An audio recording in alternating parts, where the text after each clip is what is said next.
Hello, it's Ren Presents time. I'm your host Ren, and today we continue with the Belmont Saga, Part 2, Chapter 8 or 9, Invitation to Dinner.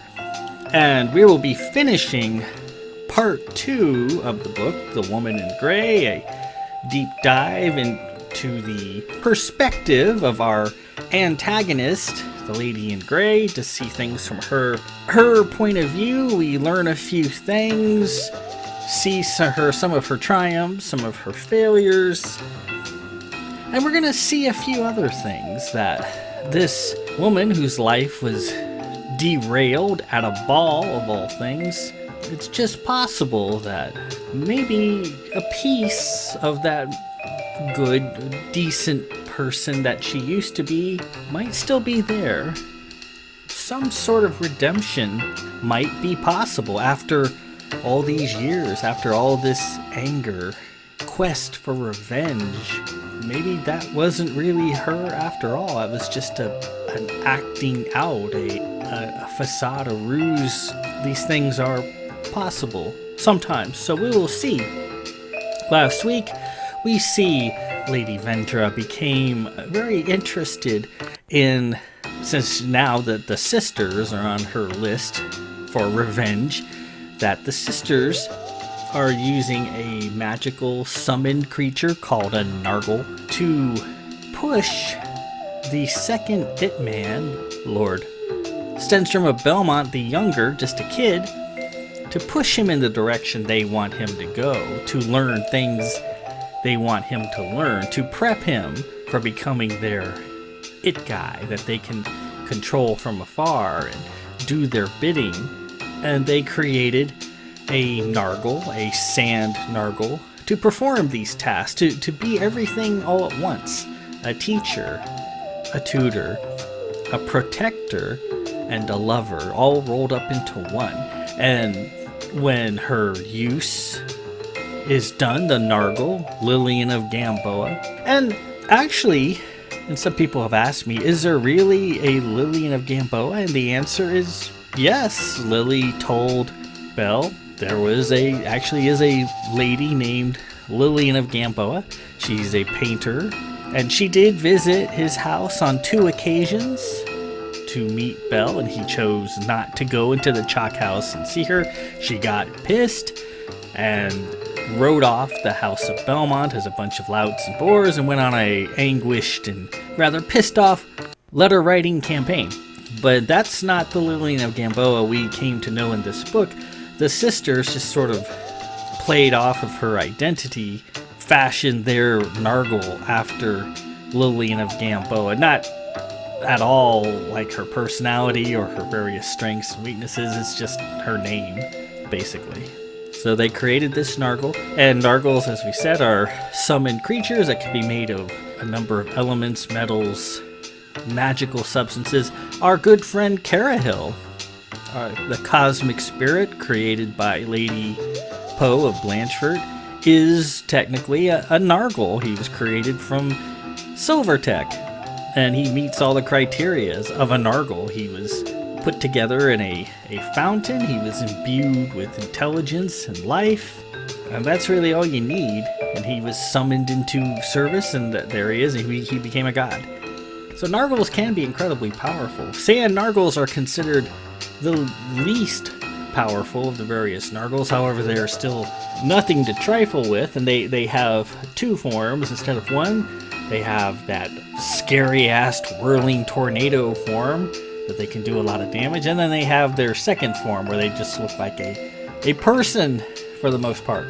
Vendra decides she is going to F around with the sisters' Nargal, and she finds out that they can be tainted with a substance called black sand. So she goes on a quest to acquire these pieces, and then once she had them all together, she was going to imbue the black sand with her feelings, her anger, her hatred of the Belmonts, of this little kid, Lord Belmont the Younger, and of the sisters. And she was gonna make Lily, the Nargal, her slave. And then she managed to meet Lily when she was just a very young, just appeared as a child for the most part. Tells her a story about painting and whatnot, and Lily says, I can't paint. And then Vendra jumps on that, says, hey, here's this magic sand. You take it into you turn into your tornado form and let it tornado in.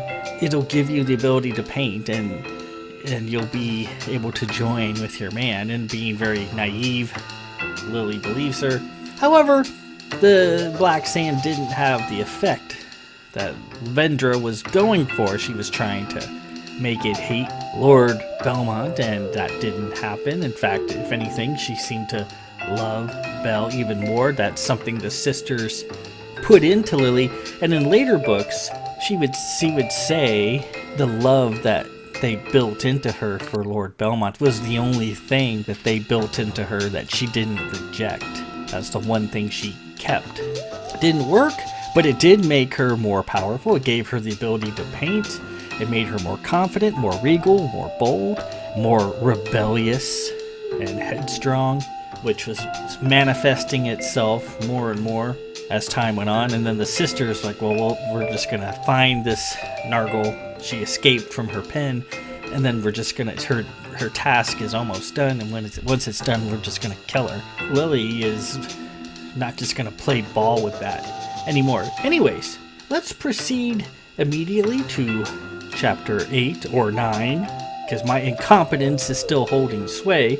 Invitation to dinner. This is only a few pages long, and then we're going to get to chapter 10, which is the correct numbering, writing an overdue letter. Then we will be done with the Lady in Gray's section of the book.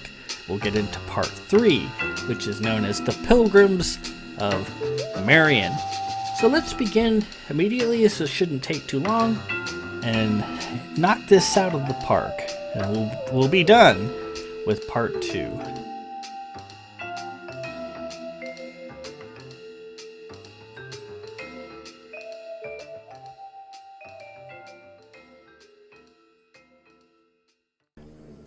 A year passed, and nothing significant happened. The sisters' thoughts gave away nothing too much out of the ordinary. The taint she had applied to the Nargal had not immediately taken hold or manifested itself to any extent. She'd hoped it would rip him limb from limb, but so far it hadn't. Curious and needing information, she set out to test Lord Belmont directly to see what he was made of. He was an it man like the Mad Lord, so he must have similar power, which was daunting. However, he was young and inexperienced and possibly unaware of his status. She thought to test him, to prod him to see what sort of man he was. If he was a weakling, she might just barb and take him right there and then. She heard he was newly attending school at the University of Bern, and for a young man whom she knew to have been isolated and sheltered his whole life by his bitch mother, a bustling environment like a university must certainly have him on edge. He might be confused and lonely and extra vulnerable. Disguising herself as a charming student, she traveled to the school via a planar bridge and couldn't find him on the grounds mingling with the other students. Apparently, he wasn't coming out much, which she supposed was to be expected. She stationed a few of her remaining men about the campus with orders to keep an eye out for him. Eventually, they spied him, walking alone on the green in his Tyrol clothes. She bridged in and quickly found him, wandering amongst the buildings. He looked so much like his father. He had grown into such a handsome young man. Again, as when he was a child, that creeping weakness came up. When face to face with him, she had a hard time doing what needed done. She stammered, losing her cool, and invited him to share dinner with her. It was a lie, of course, and hastily made up, but now that matters were at hand, she truly did want to simply sit with him and share a meal. Maybe she, well over 100 years his elder, could somehow inspire his heart.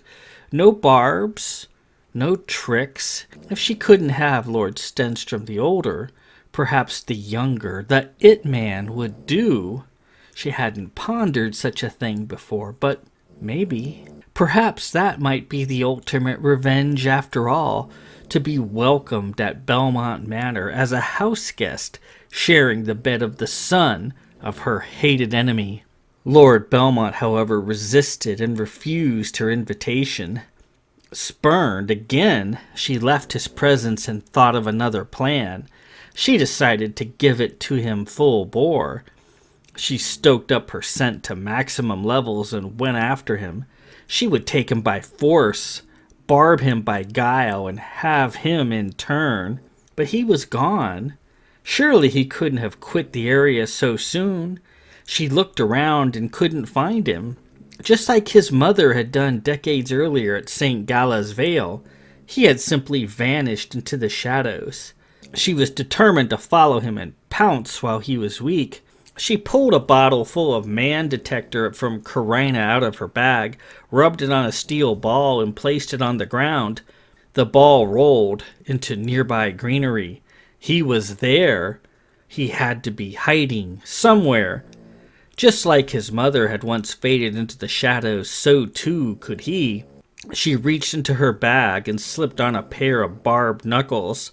If he was there, she was going to physically overcome him, pull him away, and take him. Sirens went off. Bad weather was wafting up. A funnel cloud formed over the school. People all around were scrambling for cover. She saw it in the sky. And it wasn't a funnel cloud. It was the Nargal. She could recognize it by its brownish color. It was huge, even bigger than the last time she'd seen it. What was it doing? What incredible timing! Or was it merely bad timing? It must be protecting him, watching over him. Gods! Completely frustrated, she opened her bridge and went back to Jakarta, determining once and for all that coming into Belmont's presence personally was not a good idea. She couldn't control herself, and his pet Nargal was a deadly nuisance. She had to regroup.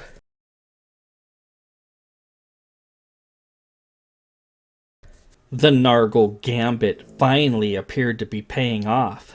The sister's thoughts grew frantic 2 years later. It killed a sister yesterday. It is out of control. Enough.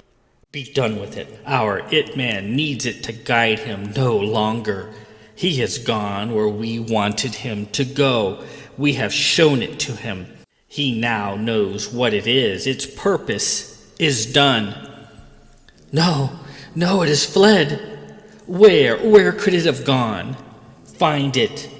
Kill it. Where indeed? And with that, we conclude Part 2, Chapter 8, An Invitation to Dinner.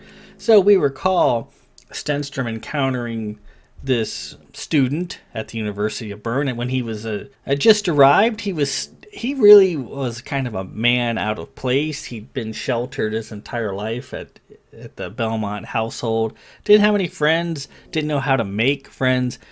It wasn't until he joined the Bones Club that he branched out and blossomed socially and developed a close group of friends. So at that point, he was basically alone, didn't really know what he was doing or how to act at school. He'd never been away from home. Vendra decides, I'm going to try to just see what he's made out of. But she finds whenever she's in his presence, all her bad intentions and plans kind of go by the wayside. She finds herself indecisive. She finds herself liking the boy, liking the young man, finding him handsome, looking a lot like his father, whom she still loves. Here's a thought. Maybe I could become his woman.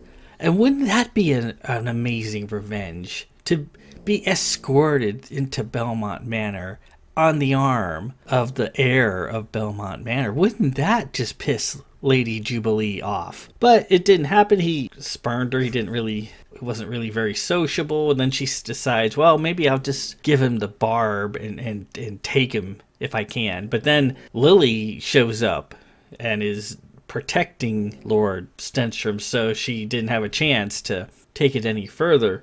And now, she's getting more and more rebellious. And the sister, she says she even killed a sister. And that's no easy task. Sisters are incredibly powerful. I'm not sure which one. If it was a junior sister, it probably wasn't a grand abbess or anything like that. But still, sisters are nothing to sneeze at. And they determine, okay, her task is done. She's done what we needed her to do. Now it's time for her to go. And when they revealed themselves to Stenstrom in their secret place near Camelopardus, they deactivated Lily, and that intended to be done. Like, okay, she's done, but no, she still managed to escape and is still floating around out there somewhere. So that's that chapter. Now we get to the final chapter of part 2, and this one is quite a reversal from some of the other chapters. You'll see, and see if you agree with my methodology here in this chapter of the direction this story takes, this character takes. That she comes to a revelation that something that was not known even to herself, even in her most distant of dreams, that the way she had been, the path she had been on for 100 plus years, isn't necessarily the only path she has to take. So let's conclude part 2 with chapter 10, and that is the correct numbering, chapter 10. How about that? Writing an overdue letter. And you probably hear my dog snoring in the background. Every time I do a reading, one or both of them are in here, either fighting or snoring. And the Boston Terriers with the short snouts, they snore a lot. So that's Buggy in the background, snoring it up. Anywho, let's proceed.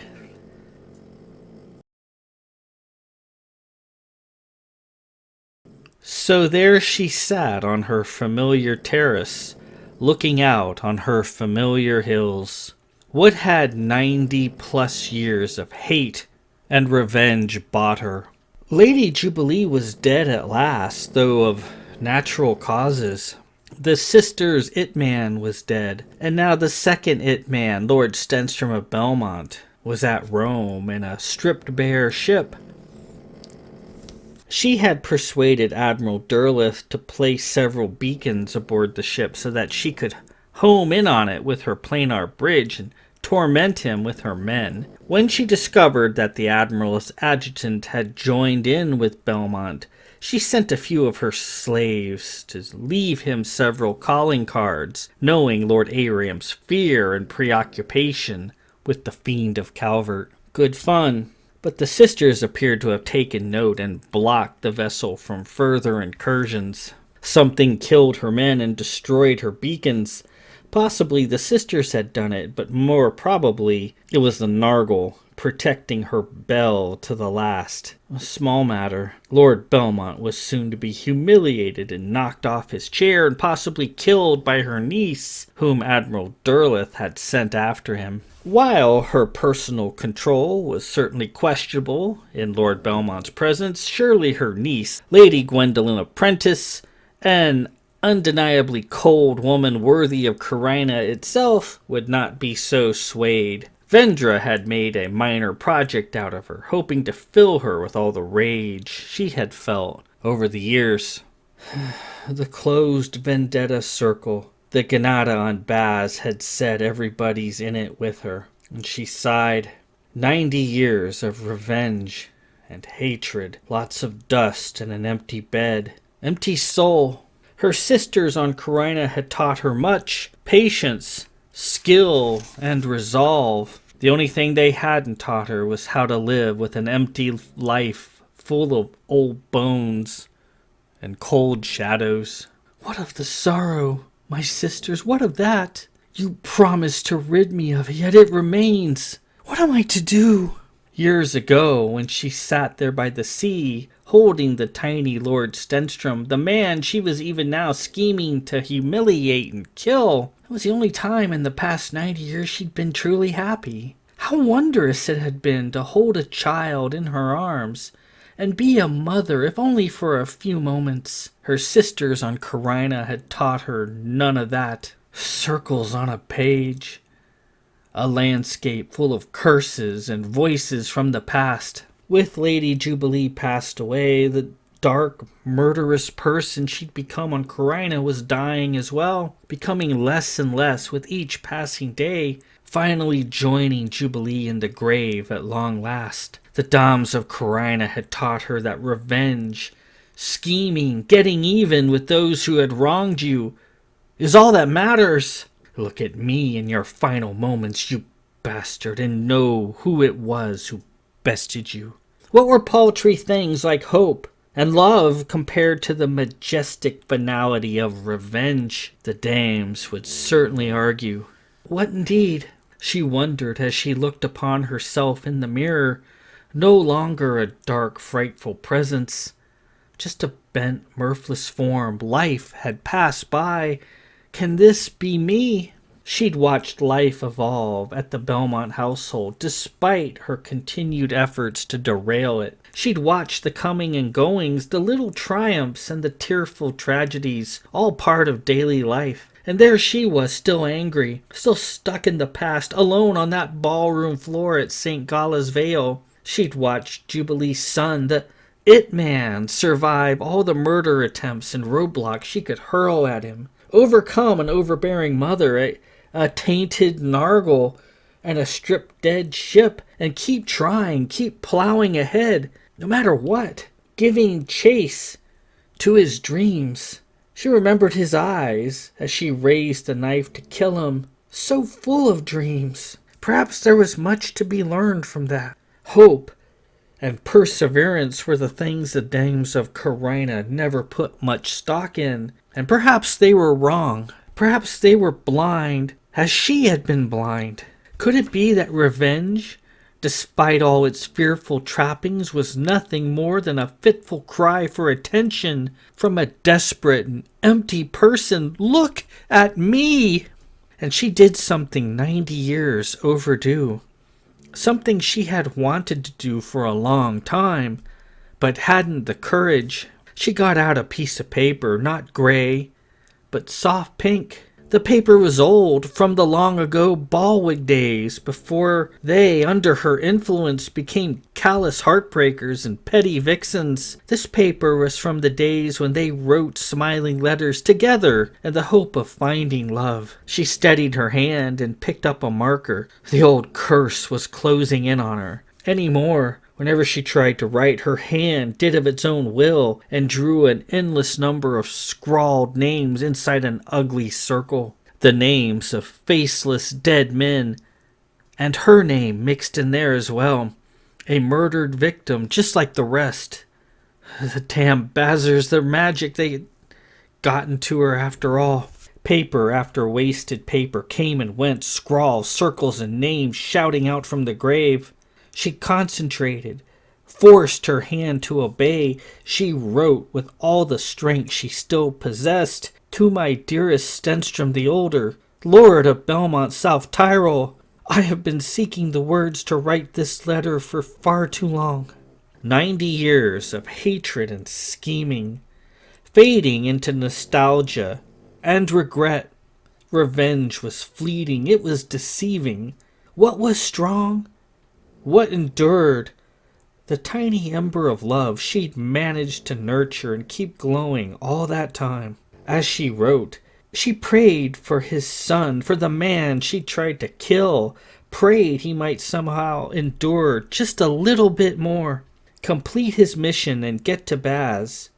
If he could do that, then perhaps there was absolution to be had for them both. Look at me, sir, she fantasized herself saying to him.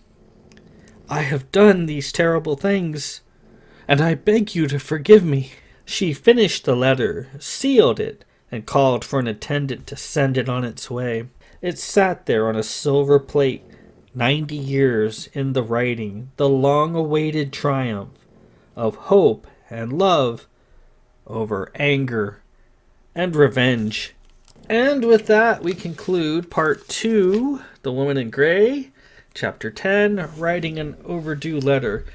So in the writing of this book, a lot of times, even I never write an outline, I never chart the book ahead of time, I just write. I write what comes out of my head. And a lot of times, when you use that particular technique, you can change your mind sometimes in midstream. And then when that happens, you have to go back and do a lot of revising. Like, oh, I changed my mind here. Now I gotta make a change over there. It happened a lot, like when I wrote the Temple Trilogy books. I had a lot of changes of mind of what the impetus of the story was going to be.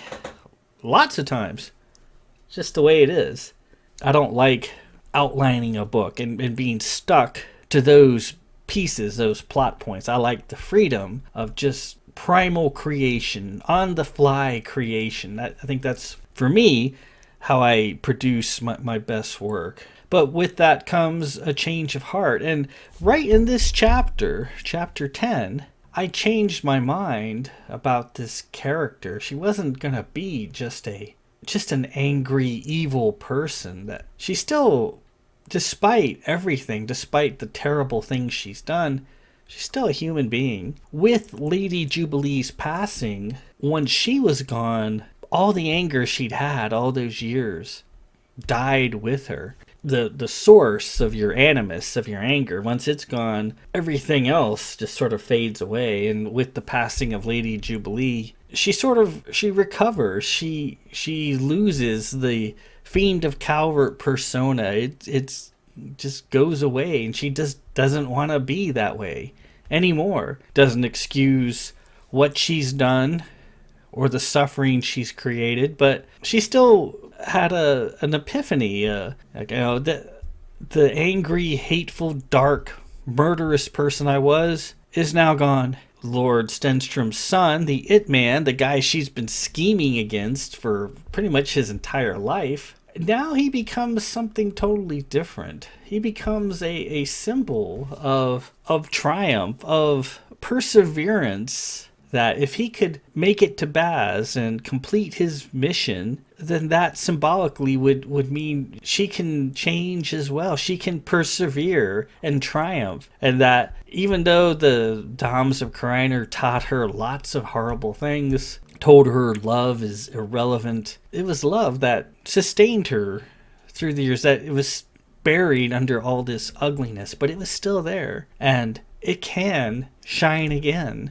It can outlast the anger and the need for revenge. And once that's gone, all that's left is love. Kind of a crazy thing, but there it is. So we see our antag is not completely fixed to a position, is not consigned to a doom, a particular fate, that she can change her footing, change her path.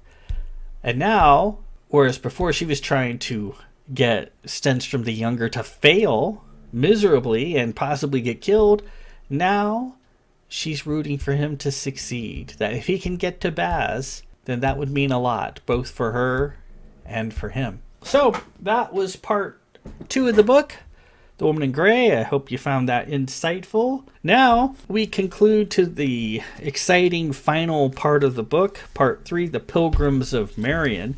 We get back to the plot at hand. What happened to the Demophalon John? Where's the Seeker? What's happening to Lieutenant Gwendolyn? Etc. And we're going to find out next week. Part 3, The Pilgrims of Marion. Chapter 1, Nightmare. So that should be interesting. And then next week we will get to that in short order. Until then, this is Ren Presents. I'm your host, Ren. Peace out.